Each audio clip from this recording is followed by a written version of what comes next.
The 7 levels of super strength in comics. Level 1. Captain America. Steve Rogers was a frail young man from Brooklyn who desperately wanted to serve his country during World War II, but was rejected by the military due to his poor physical condition. He volunteered for the Super Soldier program, an experimental procedure that transformed him into the perfect human specimen. The Super Soldier serum enhanced every aspect of his physiology to the absolute peak of human potential. Not superhuman, but the maximum that a human body can theoretically achieve. This makes Captain America the baseline for super strength in comics, representing what humans could accomplish if every cell in their body operated at perfect efficiency. Captain America's strength operates at what's classified as peak human level, which in comic book terms means he can bench press approximately 1,200 pounds, roughly twice what the strongest real-world humans can lift. This might not sound impressive compared to characters who throw cars or punch through buildings, but it's consistently portrayed as the upper limit of natural human achievement enhanced by science. His muscles generate maximum force with perfect efficiency, his skeletal structure is dense enough to support this strength without breaking, and his tendons and ligaments are reinforced to handle the stress. He can break through wooden doors with his bare hands, bend steel bars with sustained effort, and his punches hit with enough force to dent metal. The practical applications of his peak human strength appear constantly in comics. He can throw his vibranium shield hard enough that it ricochets off multiple surfaces and returns to him, requiring tremendous force and precision. He can hold his ground against opponents who are technically stronger, because his strength is paired with perfect technique and combat skill.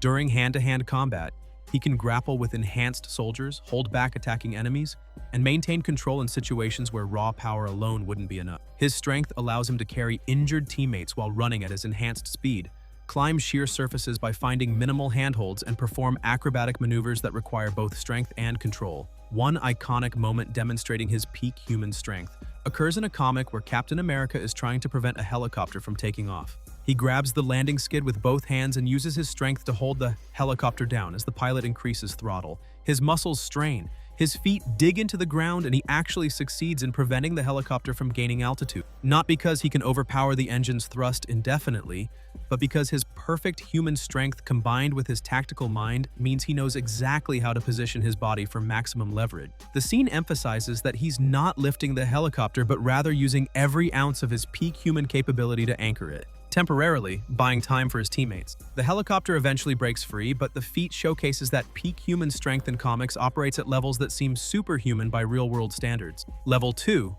Spider-Man. Peter Parker was a high school student bitten by a radioactive spider during a science demonstration.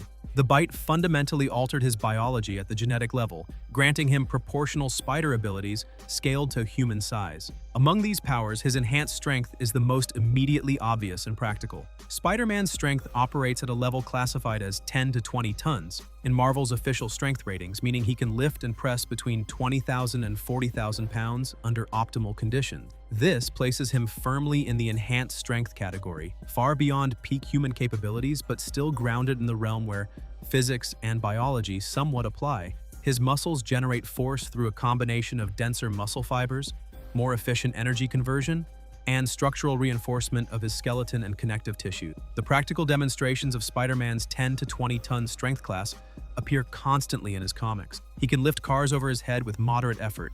A typical sedan weighs about 3,000 pounds, well within his capabilities. He's shown bench pressing multiple tons during training sessions. He can punch through brick walls, tear through metal doors, and his web slinging allows him to stop moving vehicles by anchoring his webbing and using his strength to arrest their momentum. When he holds back a closing subway train door to let civilians through, he's exerting several tons of force to overcome the hydraulic mechanism. His strength allows him to leap several stories into the air from a standing position. And when he jumps from building to building, his leg muscles are generating enough force to propel his body with precision across gaps that would be fatal for normal humans. What makes Spider-Man's strength particularly notable is that he's constantly holding back. Peter is aware that his strength could easily kill normal humans if he punched them at full force, so he pulls his punches in virtually every fight against non-powered criminals. When fighting regular thugs, he's using maybe 5 to 10% of his actual strength, relying more on his speed and agility to incapacitate them without causing permanent damage. This restraint becomes plot relevant when writers want to show Peter losing control or facing a situation where he can't afford to hold back. The rare moments when Spider-Man uses his full strength are shocking, precisely because readers are accustomed to seeing him operate at a fraction of his capability. One of the most famous demonstrations of Spider-Man's true strength occurs in the final chapter storyline where Peter is trapped under collapsed rubble, tons of concrete and steel pinning him down while water rises around him. He's injured, exhausted, and facing certain death. In a moment of desperate determination, thinking about Aunt May who needs him, Peter summons every ounce of his strength and slowly, agonizingly begins to lift. The panels show his muscles straining, his face contorted with effort, as he literally bench presses multiple tons of rubble off his body. The feat takes everything he has, and when he finally pushes free, he collapses from exhaustion. This scene is iconic because it shows Spider-Man at his absolute strength limit. He's not casually tossing cars around, he's using maximum effort to survive, and it nearly breaks him. The comic makes clear this is extraordinary even for him, demonstrating that his 20-ton upper limit is real, and reaching it requires pushing past pain and fatigue. Level 3. The Thing. Ben Grimm was an astronaut and test pilot who, along with 3 friends, was exposed to cosmic radiation during an experimental spaceflight. The radiation fundamentally transformed his body into living orange rock, giving him a monstrous appearance that initially devastated him emotionally, but granted him incredible superhuman strength. The Thing's strength is officially rated at Class 100, meaning he can lift and press over 100 tons, that's 200,000 plus pounds, under normal conditions. His rocky orange hide isn't just armor, it's the visible manifestation of his body's complete restructuring at the molecular level. His muscles, bones, and organs are all composed of or reinforced by a rock-like substance that's far denser and more powerful than human tissue. This gives him strength that operates on an entirely different scale than enhanced heroes. The practical applications of the Thing's 100-plus ton strength appear constantly in Fantastic Four comics. He can lift tanks overhead without visible strain. He's stopped charging elephants by simply standing in their path and letting them bounce off him. He can punch through reinforced concrete walls like they're made of cardboard, and his claps generate shockwaves strong enough to shatter glass across an entire room. When the Fantastic Four's headquarters is threatened, Ben has served as a literal structural support, holding up collapsing sections of building that weigh hundreds of tons. He can bend steel girders into pretzels with his bare hands, and during fights, his punches carry enough force to send opponents flying through multiple buildings. What makes the Thing's strength particularly impressive is its consistency and reliability. Unlike some powerhouses whose strength fluctuates based on emotions or energy levels, Ben's strength is constant.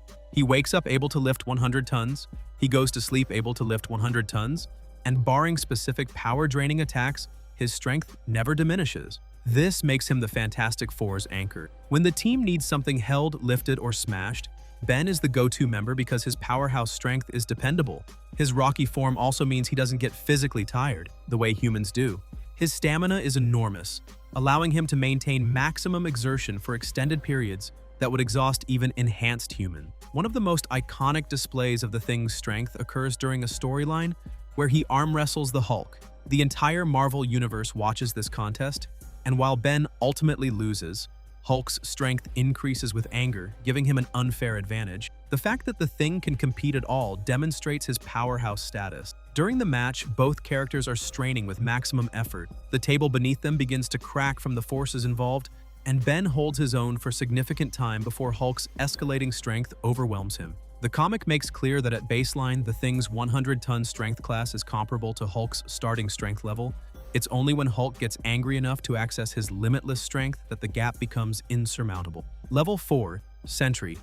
Robert Reynolds was a middle-aged man with a troubled past who discovered and drank an experimental serum that gave him the power of 1 million exploding suns. The Sentry is deliberately designed as Marvel's Superman answer, a hero whose power levels are so absurdly high that he trivializes most threats. His strength is classified as immeasurable in official Marvel handbooks, but practical demonstrations suggest he operates in the thousands of tons range, far beyond standard Class 100 heroes like The Thing. What makes Sentry's strength particularly notable is that it's tied to his fractured psyche. He's simultaneously one of Marvel's most powerful heroes and one of its most unstable, with the villainous Void representing his dark side that possesses equal strength. Sentry's strength manifests through feats that go beyond simple lifting capacity into reality-bending applications of force. He can fly at speeds exceeding light, which requires his body to withstand forces that would obliterate normal matter. He's punched through dimensional barriers with his fists carrying enough kinetic energy to breach the fabric of reality itself. During combat, his punches create shockwaves that level entire city blocks, and he barely notices the resistance when tearing through reinforced structure. When he grabs someone, they can't break free through strength alone unless they're operating at similar cosmic power level. His strength allows him to move so fast that he can be in multiple places seemingly simultaneously, catching falling aircraft across a city within seconds. The scale of Sentry's strength is demonstrated through his ability to affect planetary-scale objects. He's held tectonic plates together during earthquakes, preventing catastrophic damage by literally keeping continental plates from shifting, a feat requiring strength in the millions of tons range. He's grabbed meteors, entering Earth's atmosphere, and redirected them, his strength sufficient to alter the trajectory of objects, moving at tremendous velocity. When fighting, he's matched blows with Worldbreaker Hulk, one of the Hulk's strongest incarnations, and while he ultimately lost that fight, the fact that he could compete at all for an extended period demonstrates strength, operating at the upper limits of what Marvel heroes can achieve without reality-warping abilities. One of the most impressive demonstrations of Sentry's strength occurs during the Siege storyline,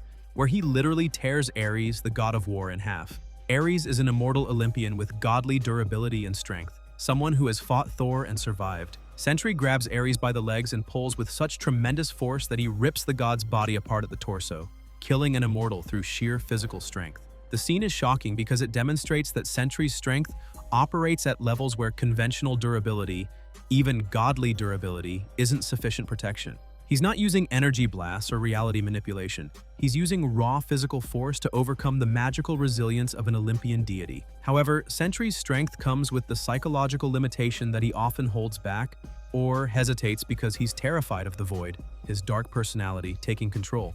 When fully unleashed and not holding back, his strength threatens everything around him. During his darkest moments as the Void, he's devastated entire regions, and it required Thor calling down massive lightning strikes and other heroes combining their attacks to finally kill him. His death sequence showed him deliberately standing down, allowing himself to be killed because he recognized he was too dangerous to exist. His strength had become so great that he himself feared it, and his final request was for Thor to ensure he stayed dead. Level 5. Hulk.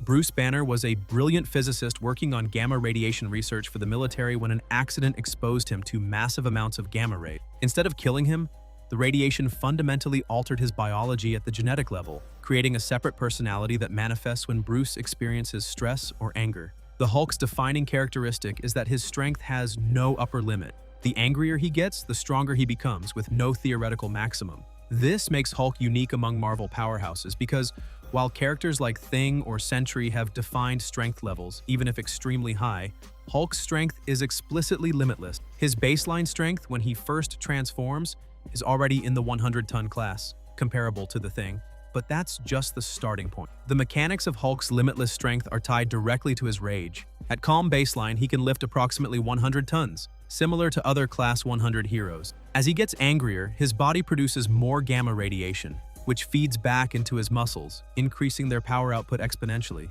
There's no cap to this process. The madder Hulk gets, the stronger Hulk gets, creating a feedback loop that can theoretically continue infinitely. This means that in fights lasting extended periods where Hulk continues getting more enraged, he eventually surpasses any opponent with fixed strength level. His muscles visibly swell and grow as his anger increases, his body physically adapting to generate more force. Practical demonstrations of Hulk's escalating strength appear throughout his comics.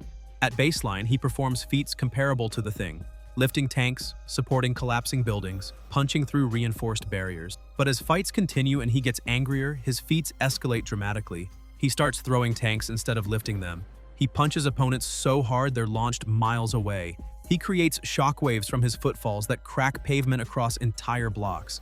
His claps generate sonic booms that shatter windows across cities. At peak rage levels, he's punched through dimensional barriers, held tectonic plates together to prevent Earth from literally breaking apart, and physically held together pieces of a fragmenting planet through raw strength. One of the most famous demonstrations of Hulk's limitless strength occurs in the Secret Wars storyline, where Hulk holds up a mountain. An entire mountain range, estimated at 150 billion tons, collapses on top of the heroes, and Hulk positions himself beneath the falling mass. His strength at that moment exceeds anything the Thing or standard Class 100 heroes could manage. He holds the weight long enough for other heroes to escape, his legs driven deep into the ground, his muscles bulging grotesquely as he supports weight that would crush virtually any other character. When he finally lets go, he's not injured. just extremely angry from the strain, which ironically makes him even stronger afterward. The most extreme demonstration of Hulk's limitless strength comes from the Heart of the Monster storyline, where Hulk gains sufficient strength to literally break reality.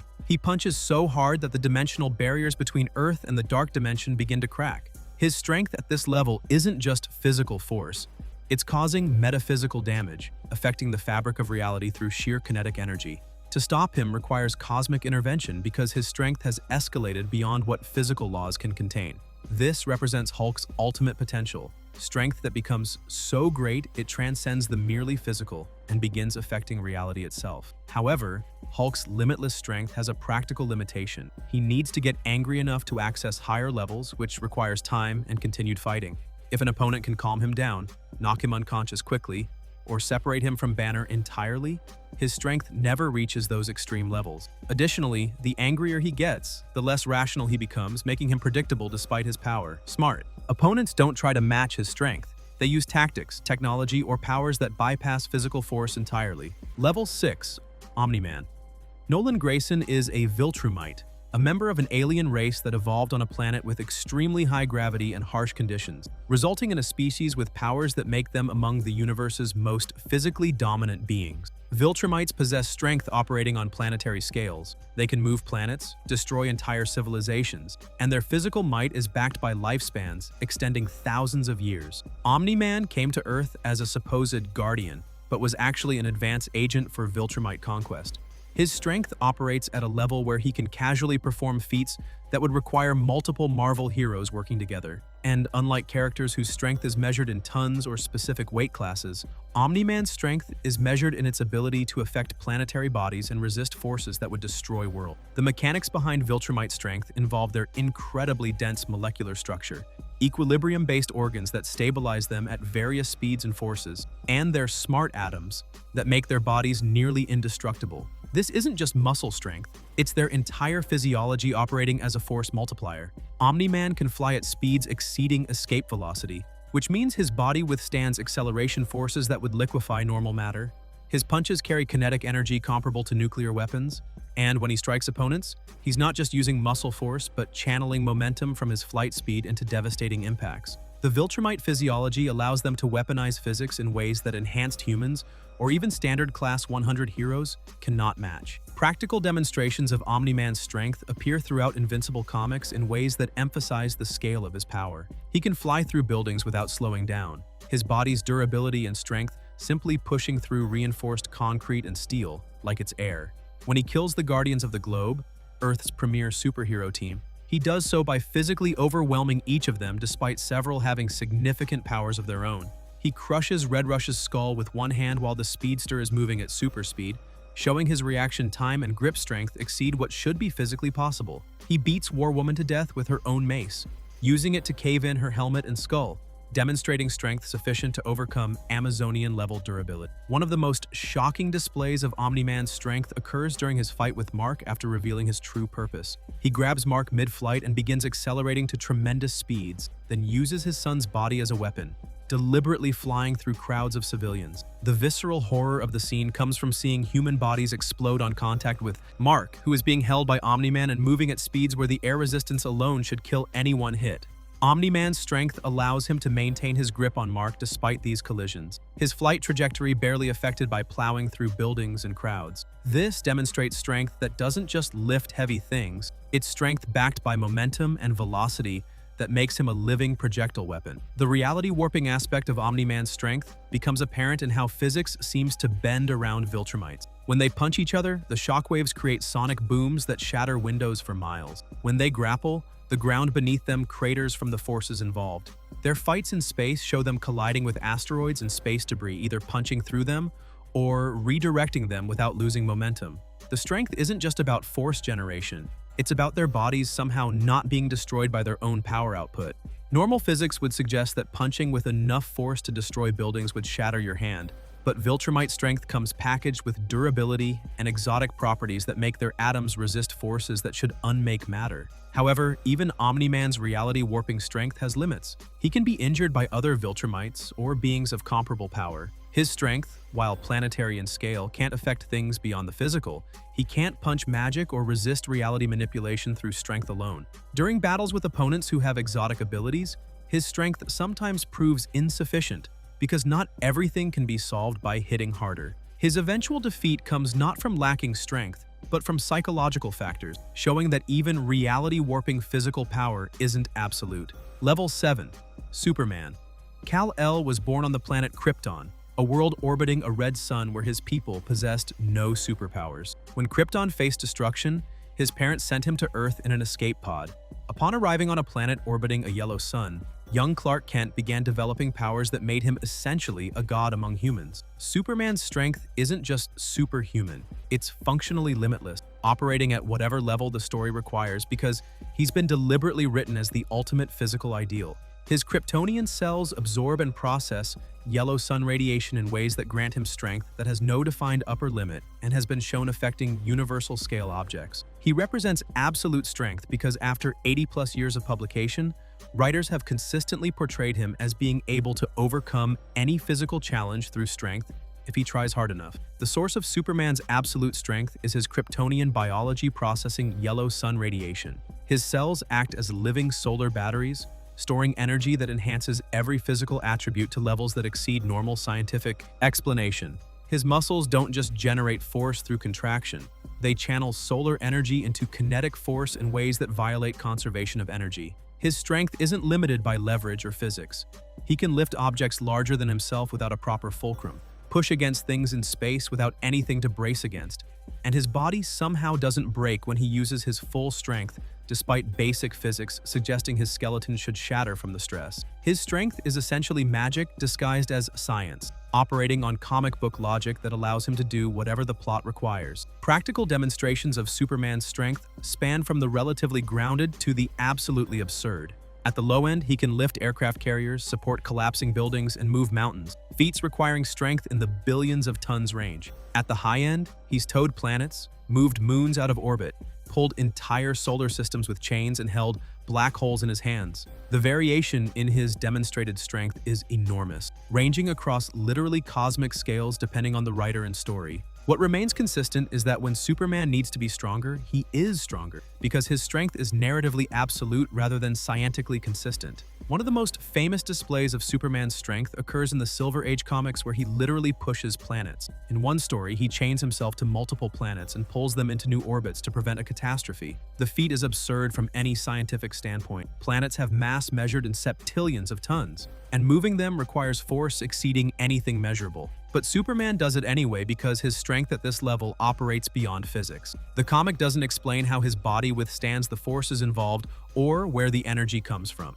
It simply accepts that Superman is strong enough to move planets because that's what Superman does. Perhaps the most absolute demonstration of Superman's strength appears in storylines where he's pushed beyond normal limits through sun dipping or similar power-ups. In All-Star Superman, after absorbing massive amounts of solar radiation, his strength becomes so great that he creates a miniature sun in his hand, forges it through sheer force, and throws it into the actual sun. He's not using tools or technology, he's compressing matter through raw strength until nuclear fusion occurs, then handling the resulting miniature star without being burned. This represents strength that can affect nuclear forces, compress matter to stellar densities, and manipulate fusion reactions through physical power alone.